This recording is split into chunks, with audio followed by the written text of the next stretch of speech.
નમસ્કાર મિત્રો આપણે ગત લેક્ચરમાં unit number 1 am I lost એની 5મી એક્ટિવિટી સુધી એ આપણે સમજ્યા છીએ. ત્યાંથી આગળ આજે આપણે એક્ટિવિટી નંબર 6 તમારી સ્ક્રીન ઉપર તમે જોઈ શકો છો, જેમાં આપણને એક સ્ટોરી આપવામાં આવેલી છે. આપણે એ સ્ટોરીને સમજીએ. એક્ટિવિટીનું નામ છે ફ્રોમ કેડી ટુ રોડ વાયા લક્ષ્મી. આપણે આ એક્ટિવિટીને એ વાંચતા જઈએ અને સાથે સાથે સમજતા જઈએ. Faizan is a wild life photographer. Faizan જે છે એ વન્ય સૃષ્ટિ, વન્ય જીવો, જંગલી પ્રાણીઓ જે છે એના ફોટોગ્રાફીનું કામ કરે છે. એ એક વાઇલ્ડ લાઈફ ફોટોગ્રાફર છે. હી ઇઝ ફ્રોમ તામિલનાડુ અને તે તામિલનાડુનો છે. Last week he went to Gir forest. ગયા અઠવાડિયે તે ગીરના જંગલોમાં એ ફોટોગ્રાફી કરવા માટે થઈ અને ગયો હતો. There he lost his way. ત્યાં એ રસ્તો ભૂલી જાય છે. પોતે બહાર નીકળવાનો જે રસ્તો હતો એ ભૂલી જાય છે. ફોટો પાડતા પાડતા એ એટલો બધો એમાં તલ્લીન બની જાય છે કે રસ્તો એ પોતે ભૂલી જાય છે, ભૂલો પડે છે. He asked Lakshmi, a girl from Gir, to help him. રસ્તો શોધતા શોધતા એ લક્ષ્મીને મળે છે કે જે ગીરના જંગલોમાં એ રહેતી એક છોકરી છે. Lakshmi is in standard 7. Lakshmi એ 7મા ધોરણમાં એ ભણે છે, અભ્યાસ કરે છે. She was not able to speak English properly. એને વ્યવસ્થિત રીતે અંગ્રેજી એ બોલતા આવડતું નથી. On the other side, Faizan was not able to understand Gujarati. અને સામેની બાજુએ જોઈએ તો ફૈઝાન જે છે એ તમિલનાડુનો હોવાના કારણે એ ગુજરાતી એ સમજી નહોતો શકતો. લક્ષ્મી અંગ્રેજી નહોતી બોલી શકતી, ફૈઝાન ગુજરાતી નહોતો સમજી શકતો. Was Lakshmi able to help હિમ. શું લક્ષ્મી ફૈઝાનને એ મદદ કરી શકશે? Let's see. ચાલો આપણે જોઈએ કે ફૈઝાનની લક્ષ્મીએ શું મદદ કરી. ફૈઝાન સેડ, હે એક્સક્યુઝ મી. ફૈઝાન લક્ષ્મીને એ જોઈ અને કહે છે કે એક મિનિટ, મારી વાત સાંભળશો, મને માફ કરશો. સામાન્ય રીતે જ્યારે આપણે કોઈ વ્યક્તિ અજાણી હોય અને એને બોલાવી હોય અથવા તો બે વ્યક્તિઓ વાતચીત કરતા હોય અને આપણે વચ્ચે આપણી કંઈક વાત રજૂ કરવી હોય તો આવી રીતનો એક ક્ષમા માટેનો શબ્દ જે છે બોલવામાં આવે છે, એક્સક્યુઝ મી. એવા અર્થમાં મને માફ કરો. Lakshmi, excuse? What excuse? Lakshmi જે છે એ વ્યવસ્થિત અંગ્રેજી બોલતું આવડતું નથી એને, એટલે એ પૂછે છે કે શું, વોટ એક્યુઝ, શું એક્યુઝ એમ. Faizan, I lost my way. Faizan એને કહે છે કે હું ભૂલો પડી ગયો છું, હું ખોવાઈ ગયો છું. I want to go out from this jungle. મારે આ જંગલમાંથી બહાર નીકળવું છે. Lakshmi, go out? Why come in jungle? Lakshmi એને પૂછે છે કે બહાર જવું છે તો જંગલમાં આવ્યો શું કામ? વાય કમ ઇન જંગલ? તો જંગલમાં શું કામ આવ્યો? Faizan, I don't know the road. Faizan કહે છે કે પણ બહાર નીકળવાનો એ રસ્તો એ મને મળતો નથી, મારે બહાર કેવી રીતે નીકળવું? Lakshmi said, road not in the jungle. Lakshmi એને સમજાવે છે. લક્ષ્મી થોડું થોડું એ સમજી શકે છે ફૈઝાન શું કહે છે એ, અને એને જેવું આવડે એવું એ લક્ષ્મી જે છે એ અંગ્રેજી બોલવાનો પ્રયાસ કરે છે. એટલે એમ કહે છે કે રોડ નોટ ઇન જંગલ, કે જંગલમાં રોડ ન હોય. કેડી, વોક ઓન ધ કેડી, કે જંગલમાં તો કેડી હોય કે જેના ઉપર ચાલીને જવાનું ને ચાલીને આવવાનું, વાહનો ચાલી શકે એવા રોડ જે છે એ જંગલમાં ન હોય. Faizan, okay, I will walk on the કેડી, બટ વિચ? ફૈઝાન સમજી ગયો કે બરાબર છે, આ જે છોકરી વાત કરી રહી છે એ કેડી જ છે, પણ એના એક રસ્તો જ છે, બરાબર ને? કેડી એટલે રસ્તો જ છે કે જેના ઉપર ચાલીને જવાય. પણ એમ કહે છે કે બટ વિચ, કે પછી કઈ કેડી પર ચાલવું મારે? What is your name? લક્ષ્મીને પૂછે છે કે તારું નામ શું છે? લક્ષ્મી. Lakshmi my name. લક્ષ્મી એને જવાબ આપે છે કે મારું નામ લક્ષ્મી છે. ફૈઝાન લક્ષ્મી ઓન વિચ કેડી? Here are 3 ways. લક્ષ્મીને પૂછે છે કે લક્ષ્મી તું કહે છે કેડી ઉપર ચાલો, પણ કઈ કેડી ઉપર ચાલવું? અહીંયા તો 3 રસ્તાઓ છે, 3 કેડીઓ છે. Lakshmi said go from there, કે જો અહીંથી જાઓ એમ કરીને રસ્તો બતાવે છે. બાય ધેટ ભૂતિયો વડ, કે આ વડ જે છે ને, વડનું ઝાડ, બરાબર ને, ભૂતિયો વડ, કે જે વડ જે છે એ ભૂતિયા વડ તરીકે ઓળખાય છે, કે ત્યાંથી તેની પાસેથી જાઓ. Faizan taking notes. ફૈઝાન જે છે એ લખી લે છે કે જેથી કરીને કોઈ બીજાને પૂછવું હોય કે અહીંથી આ રસ્તો ક્યાં જાય તો એ પૂછી શકે. ઓકે, ધેટ ભૂતિયો બનિયાન ટ્રી, કે હા ચાલો એને મળી ગયું કે વડ શબ્દનો અર્થ અહીંયા ભૂતિયો, બનિયાન એટલે કે વડનું ઝાડ. ધેન પછી લક્ષ્મી આફ્ટર ક્રોસિંગ વોકળા યુ સી અ રૂપાળો ડુંગર, કે જેવો વોકળો એટલે જ્યાં નદીનું વહેણ જે છે એ નાનું એ સ્વરૂપે પસાર થતું હોય કે જેને આપણે વોકળો કહીએ, પાણીનો પ્રવાહ જે છે એ જતો હોય, બરાબર. તો એમ કહે છે કે પછી વોકળો પસાર કરવાનો, ક્રોસ કરવું એટલે અહીંયા પાર કરવું, પસાર કરવું. યુ સી અ રૂપાળો ડુંગર, કે તમને એક ડુંગર દેખાશે, પર્વત, બરાબર. ડુંગર શબ્દનો અર્થ અહીંયા પર્વત, હિલ, કે જેનું નામ છે રૂપાળો ડુંગર. Faizan checking dictionary. ફૈઝાન તરત પોતાની ડિક્શનરી જે છે ખોલે છે કે આનો અર્થ શું એમ. વોકળો મીન્સ વોટ ઇઝ વોકળો? ડિક્શનરીમાં એને વોકળો શબ્દ જે છે એ મળતો નથી, એટલે લક્ષ્મીને પૂછે છે કે વોકળો એટલે શું? વોટ ઇઝ વોકળો? લક્ષ્મી વોટર રનિંગ, કે જેમાં પાણી ચાલતું હોય ને, વહેતું હોય, પાણી વહેતું હોય, એને વોકળો કહેવાય. ધેન યુ સી ડુંગર હિલ. લક્ષ્મીને યાદ આવી જાય છે કે પછી તમને એક હિલ એટલે કે ટેકરી દેખાશે, બરાબર, કે જેને એ ડુંગર કહે છે. ત્યાંથી આપણે આગળ એ પેજ ઉપર જઈએ. ફૈઝાન યા વોટ નેક્સ્ટ? ફૈઝાન કહે છે કે હા ચાલો હવે સમજાણું થોડું ઘણું. પછી શું, આગળ શું? Lakshmi climb up that hill, કે પછી એ રસ્તો ચડી જવાનો, એ જે પર્વત છે એ પર્વત ઉપર ચડી જવાનું. ધેર કાટાળમાંનું થાપન, કે ત્યાં એક કાતાળમાં જે છે એનું સ્થાપન એટલે જગ્યા, બરાબર, એ આવશે. ફૈઝાન થાપન. લક્ષ્મી યસ સ્થાપન, ટેમ્પલ, કે હા જગ્યા, મંદિર આવશે. ક્લાઇમ્ડ ડાઉન ફ્રોમ ધેર, કે પછી ત્યાંથી નીચે ઉતરવાનું. જો ક્લાઇમ્બ અપ એટલે ઉપર ચડવું અને ક્લાઇમ્બ ડાઉન એટલે નીચે ઉતરવું. ગો ટુ ઉગમણે, પછી લક્ષ્મી કહે છે કે ત્યાંથી ઉગમણી દિશા તરફ એ ચાલવાનું છે. ફૈઝાન ઉગમણે, વળી પાછું ફૈઝાન જે છે એ પૂછે છે કેમ કે ઉગમણે શબ્દ એટલે શું એ વસ્તુની ફૈઝાનને ખબર નથી.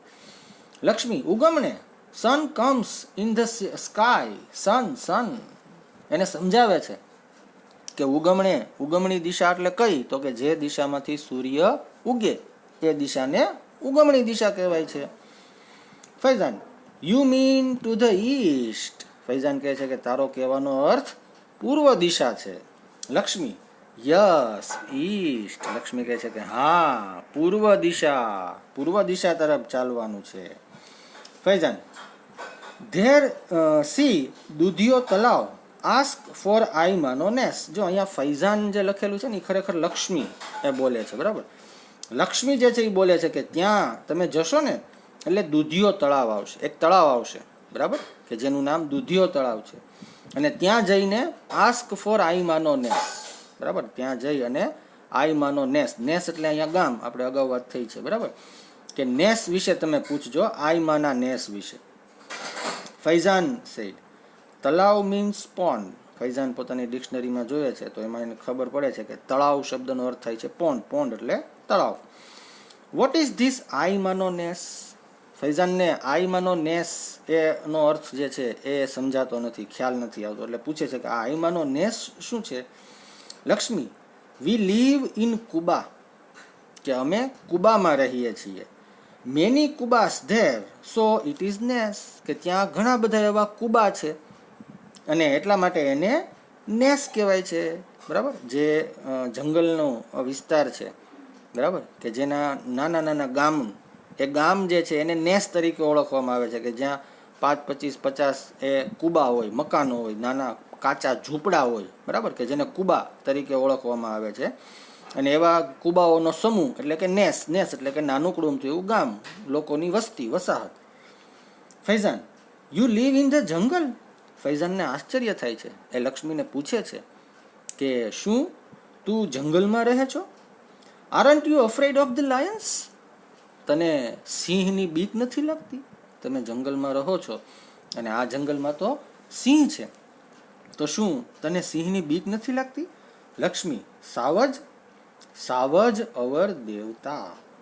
એટલે લક્ષ્મી કહે છે કે સિંહને એ લોકો સાવજના નામથી ઓળખે છે, બરાબર. એટલે એમ કહે છે કે સાવજ તો અમારા દેવતા છે. વી લવ સાવજ એન્ડ સાવજ લવ્સ અસ, કે અમે સાવજને પ્રેમ કરીએ છીએ અને સાવજ અમને પ્રેમ કરે છે. વી લીવ ટુગેધર, કે અમે સાથે જ રહીએ છીએ. Sometime we fighting but it is okay, કે હા, ક્યારેક ક્યારેક સાવજ જે છે એ અમારા પશુઓ ઉપર હુમલો કરે છે, અમારા પશુઓનું મારણ કરે છે, તો ક્યારેક અમે એની સાથે ઝઘડીએ છીએ, લડીએ છીએ, પણ એ બધું બરાબર છે, ઇટ ઇઝ ઓકે, એમ કે એમાં કાંઈ વાંધો નહીં એમ. Faizan, can you take me to your home? Faizan લક્ષ્મીને પૂછે છે કે શું તું મને તારા ઘરે લઈ જઈશ? લક્ષ્મી, હા હા, કેમ નહીં? લક્ષ્મી કહે છે કે હા હા, કેમ નહીં એમ, વાય નોટ, શા માટે નહીં એમ. હાલને, જો આ એક ગુજરાતી લઢણનો શબ્દ છે, બરાબર ને, એકદમ દેશી ભાષામાં બોલાયેલો શબ્દ, હાલને એમ, come on, come M, come with me, એવા અર્થમાં. હાલને એટલે come with me. Oh, welcome. પછી લક્ષ્મીને યાદ આવ્યું કે આને તો ગુજરાતી નહીં ખબર પડે, એટલે એમ કહે છે કે હા હા, વેલકમ વેલકમ, સ્વાગત છે તમારું. લેટ્સ ગો, ચાલો આપણે જઈએ. માય મા બાપા વિલ બી હેપી, કે મારા મમ્મી પપ્પા જે છે એ તને જોઈ અને ખુશ થશે. Faizan went to her home. Faizan જે છે એ લક્ષ્મીના ઘરે જાય છે. He talked with the people of નેસ, ત્યાં બીજા જે ગામના લોકો છે, નેસની અંદર વસતા લોકો, એની સાથે વાતોચીતો કરે છે. Next day Lakshmi's father helped him to catch a bus for Junagadh. બીજે દિવસે લક્ષ્મીના પિતા જે છે એ ફૈઝાનને જુનાગઢની બસ જે છે એમાં એ બેસાડે છે. Faizan thanked him and started his return journey. Faizan જે છે એ બધાનો આભાર માને છે અને પોતાની મુસાફરી જે છે એનો પ્રવાસ પરત એ પોતે શરૂ કરે છે. તો અહીંયા આપણે એક્ટિવિટી 6A જે છે એ કમ્પ્લીટ કરી. ત્યારબાદ 6B બધા પેન્સિલ સાથે તૈયાર હશે, આપણે 6B એક્ટિવિટી જે છે એને એ સોલ્વ કરીએ. તો લક્ષ્મીએ બોલેલા વાક્યોને ઉદાહરણ મુજબ ફરી લખો. બરાબર, લક્ષ્મી જે વાક્યો બોલે છે એ વાક્યોને આપણે જે કાંઈ ગ્રામરની ભૂલ છે એ ભૂલોને સુધારી અને આપણે વ્યવસ્થિત રીતે એ વાક્ય લખવાના છે. જેમ કે ઉદાહરણમાં આપેલું છે, લક્ષ્મી વાક્ય બોલે છે Y come to the jungle, બરાબર ને, તો એ વાક્ય સાચી રીતે શું કઈ રીતે લખાય, તો કે why did you come to the jungle, બરાબર. તો એવી જ રીતે પછીનું છે Lakshmi road not in the jungle, બરાબર. તો આપણે જવાબ લખશું, એમાં લખો નીચે, there is no road in the જંગલ,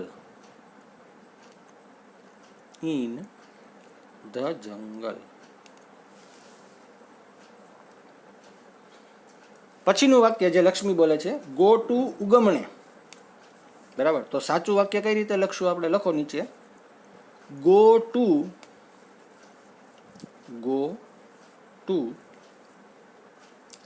the East, go to the east. પછીનું લક્ષ્મી બોલે છે મેની કુબાસ ધેર. બરાબર, તો સાચો જવાબ એમાં લખશું આપણે there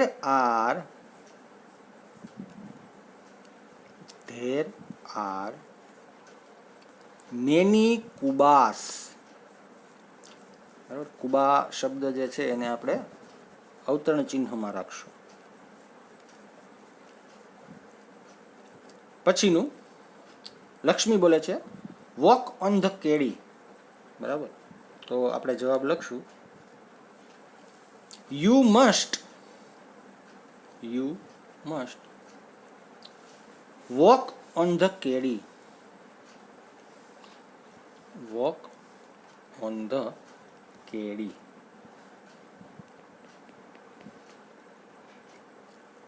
you must walk on the kedi. પછીનું વાક્ય લક્ષ્મી બોલે છે લક્ષ્મી માય નેમ. તો આપણો જવાબ બનશે my name is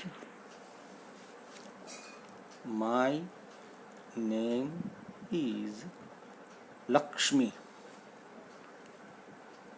my name is Lakshmi. પછીનું વાક્ય Lakshmi after crossing vokalo you see રૂપાળો ડુંગર. બરાબર, તો આપણે જવાબ લખશું આફ્ટર ક્રોસિંગ ધ વોકળો, વોકળામાં V capital, after crossing the vokalo અલ્પવિરામ યુ વિલ સી ધ રૂપાળો ડુંગર. ધ રૂપાળો ડુંગર.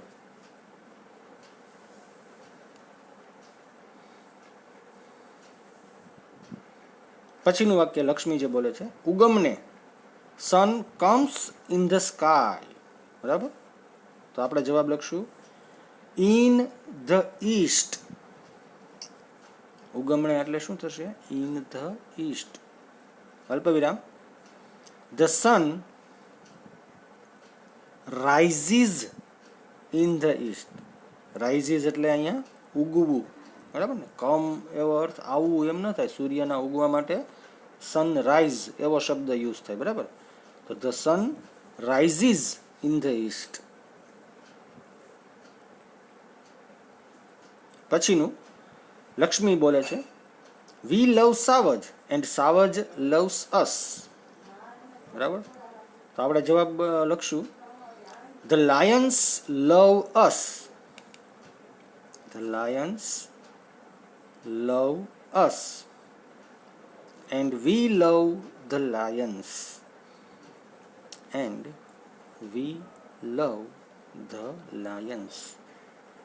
જો બંને જગ્યા પર લાયન શબ્દને આપણે બહુવચનમાં યુઝ કર્યો છે, યાદ રાખજો. જો તમે પ્રથમ વખત ધ લાયન એવો શબ્દ લખશો તો અહીંયા લવ શબ્દ છે એની બદલે લવ્સ એવો શબ્દ લખવો પડશે. બરાબર, મેં અહીંયા તમને બંને જગ્યા પર બહુવચન એમાં લાયન એવો શબ્દ લખાયો છે. પછીનું લક્ષ્મી માય મા બાપા વિલ બી હેપી. બરાબર, તો આપણે જવાબ લખશું my mother father will be happy.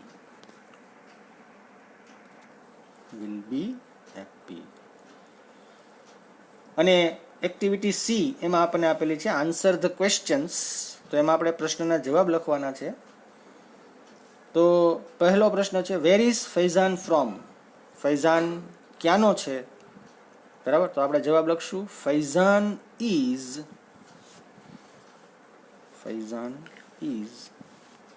From Tamil Nadu.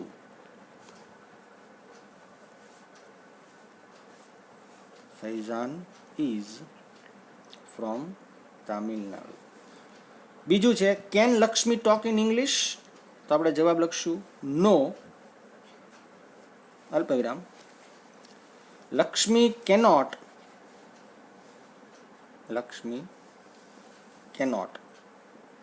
Cannot શબ્દ પણ લખી શકીએ અને કાન્ટ શબ્દ પણ લખી શકીએ. બરાબર, ટોક ઇન ઇંગ્લિશ.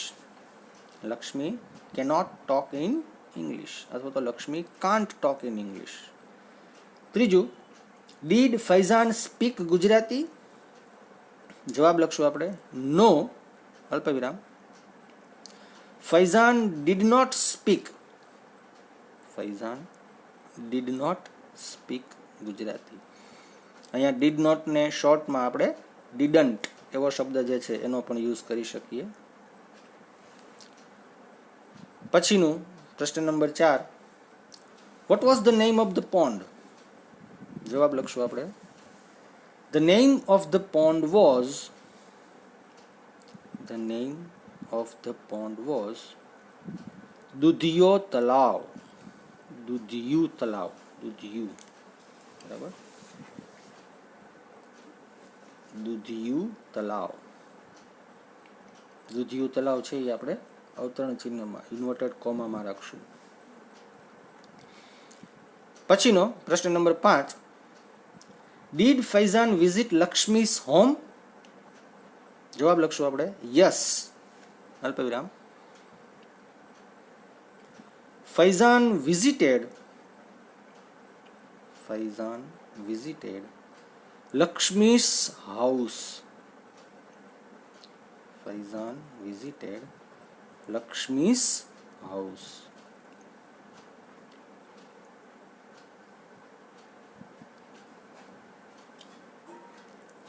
પછીનું છઠ્ઠું, છેલ્લો પ્રશ્ન, where did Faizan go from Gir? તો આપણે જવાબ લખશું Faizan went to, Faizan went to Junagadh from Gir. Faizan went to Junagadh from Gir. બરાબર. તો મિત્રો, આજે આપણો આજનો લેક્ચર જે છે એ અહીં પૂરું કરીએ છીએ. આવતી આપણા લેક્ચરની અંદર આપણે આ યુનિટ જે છે એને એ પૂર્ણ કરીશું અને પછી આપણા યુનિટના જે ક્વેશ્ચન આન્સર કે જે કાંઈ વસ્તુ છે એ આપણે ગ્રુપની અંદર એ PDF સ્વરૂપે એ આપણે બધા વિદ્યાર્થીઓને મોકલાવીશું.